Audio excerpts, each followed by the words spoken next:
আরজি করের ঘটনায় ব্যাপক ক্ষুব্ধ অভিষেক বন্দ্যোপাধ্যায়।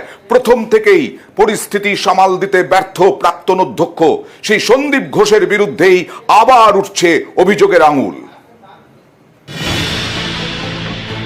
শুরু থেকে এখনো পর্যন্ত বারবার অভিযোগের তীরে বিদ্ধ আরজি করের প্রাক্তন অধ্যক্ষ সন্দীপ ঘোষ। বুধবার রাতে আচমকাই হাসপাতালে দুষ্কৃতীদের দৌরাত্ম্য পরিস্থিতিকে আরো ঘোরালো করেছে।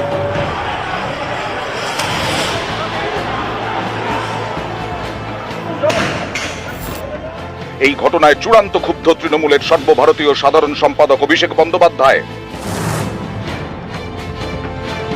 সোশ্যাল মিডিয়ায় অভিষেক লেখেন, আরজি করে রাতে যে তাণ্ডব চলল তা সব সীমা ছাড়িয়েছে।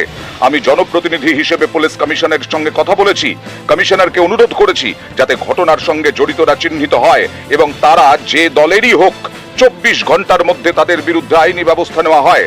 আন্দোলনকারী চিকিৎসকদের দাবি যুক্তিসঙ্গত, এটুকু তারা সরকারের কাছে দাবি করতেই পারেন।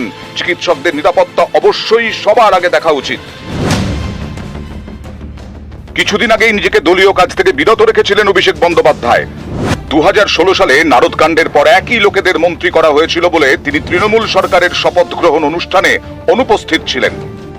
আদতে দলের তরফ থেকে সরকারের কোনো ভুল থাকলে বারবার তা শোধরানোর কথাই বলেছেন অভিষেক। প্রথম থেকেই আরজি করের তৎকালীন অধ্যক্ষ সন্দীপ ঘোষের দিকে অভিযোগের তীর। তার বিরুদ্ধে স্বজন পোষণ, আর্থিক জালিয়াতি এবং পদের অপব্যবহারের অভিযোগ উঠেছে। পদত্যাগ করার পরেও তাকে ন্যাশনাল মেডিকেলে বদলি করা হয়েছিল, যদিও হাইকোর্টের নির্দেশে সেই পদে আর যোগ দিতে পারেননি সন্দীপ ঘোষ। কিন্তু প্রশাসনের বিরুদ্ধে সন্দীপ ঘোষের পাশে দাঁড়ানোর অভিযোগ জোরালো হয়েছিল ওই ঘটনায়। এরপর আরজি করে ঢেউয়ের মতো একের পর এক ইস্যু সামনে এসেছে, যাতে চাপ বেড়েছে শাসক দল ও সরকারের। অনেকেই মনে করছেন আগে ভাগে ব্যবস্থা নিলে হয়তো আরজি করের জল এত দূর গড়াতো না। এর জন্য অনেকটাই দায়ী প্রাক্তন অধ্যক্ষ সন্দীপ ঘোষ। এই অবস্থায় জানা গেছে ঘনিষ্ঠ মহলে সন্দীপ ঘোষের বিরুদ্ধে ক্ষোভ প্রকাশ করেছেন অভিষেক বন্দ্যোপাধ্যায়। নিউজ 18 বাংলা। আরজি করে